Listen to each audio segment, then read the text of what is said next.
Good evening and welcome.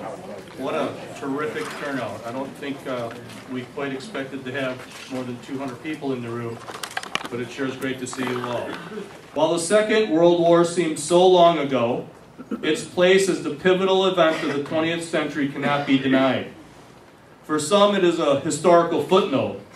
For others, a research passion. For still another group, it is a memory fresh as the dawn, as vivid as the sunset, seared in the memory of the crucible of fire. For they have borne the burdens of its terrible weight, seen its terror in ways no book, no movie could ever hope to convey. Today, in a long overdue moment of gratitude, we wish to pay tribute to the members of the Forest Country Club who served during World War II. Our service today is not intended to slight any other group of veterans or any conflict, but rather to begin what hopefully will be an annual tradition of honoring all who have served so well. Today we begin with the members of the greatest generation. We honor 23 men and 1 woman today, varied in geography, background, temperament, age, and careers, but joined by a common experience of duty faithfully performed and then silently and humbly preserved.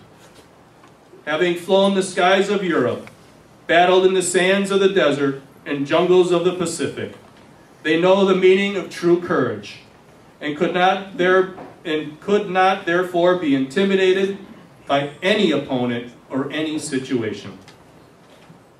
They left our country as high school boys and girls, students fresh out of college, temporarily placing their lives and careers on hold, but returned to us as seasoned veterans, all determined to make a difference in all that they did, thankful for the chance to be home.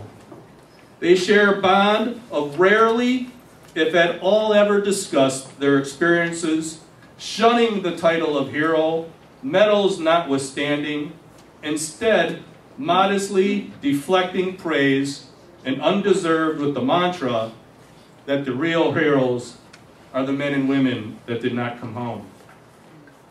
Those of us without a military combat background cannot hope to understand the experience of our honorees today. We can only hope to try and share our sincere appreciation. Please join me in honoring Morton Amster, Donald Anderson, Dr. Robert Brown, John Copeland, Lois Copeland, Dwayne Ferris, Rodney Flopman, Daniel Frisbee, Walter Hance, David Kaiser, Donald Kark, the Honorable Melvin Laird, Secretary of Defense, Fred Lang, Frank Odin, Robert O'Donnell, Robert Sarge Peterson, Herbert Siddell, Russell Ubenhauer, Joseph Walton, Joseph Weaver, Michael West, Jonathan Yancey, Dr. Richard Yindra, and Joseph Zolfer.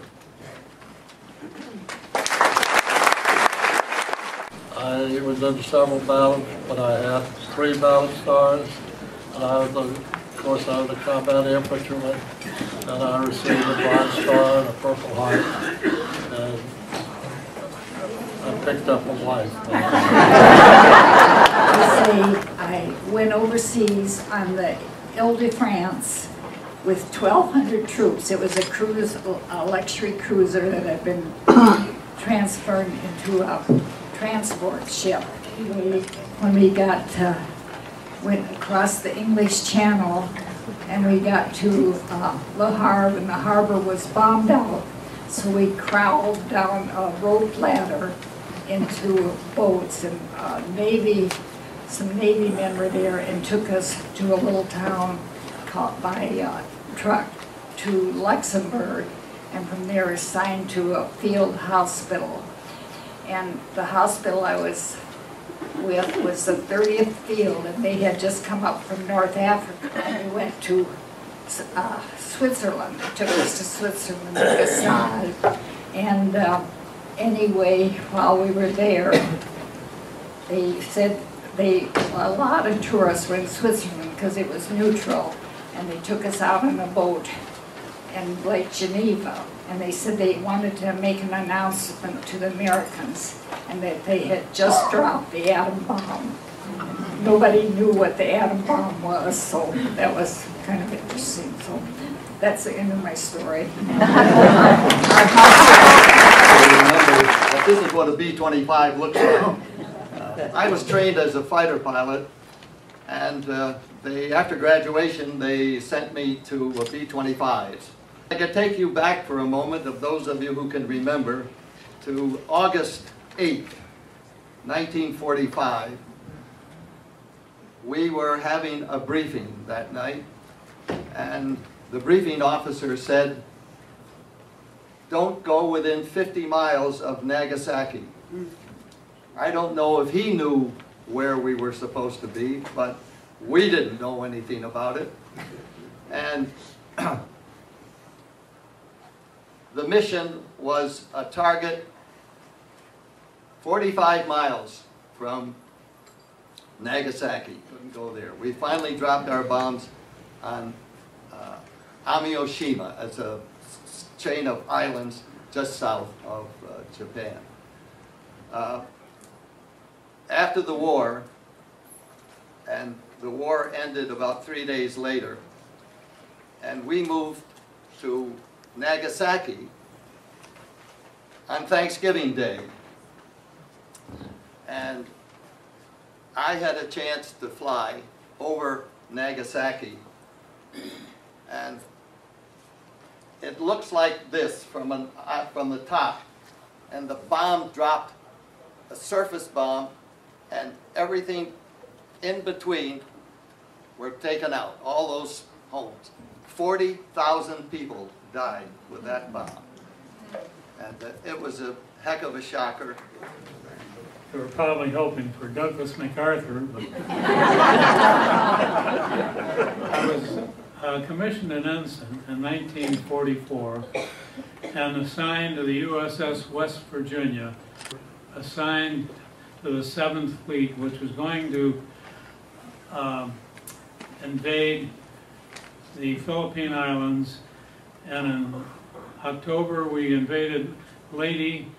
We bombarded for 6 days, and after 6 days the Japanese sent in 2 battle fleets, one against our and one against Halsey, which was on the other side of the, he was on the other side of the islands. Largest naval battle in history, as it turned out. We sank a battleship 20 miles away. We ended up sinking 27 Japanese ships. They sank 1 cruiser and 4 ships of ours. After that, they departed and ran. Nothing was ready for the invasion, however, of Iwo Jima. It was the worst. The Japanese had a number of mines and caves, and there was no protection for our men on the island. And we lost 5,000 Marines in the first 4 days of the fighting. An awful lot of kamikazes coming in on all ships. One of the kamikazes hit our gun mount, 5-inch gun mount, killed 5 men, and the bomb did not explode, went through the main deck, went down to the 2nd deck, and the bomb disposal officer went in and they disposed of it over the side. That bomb was 500 pounds. We were very lucky that day.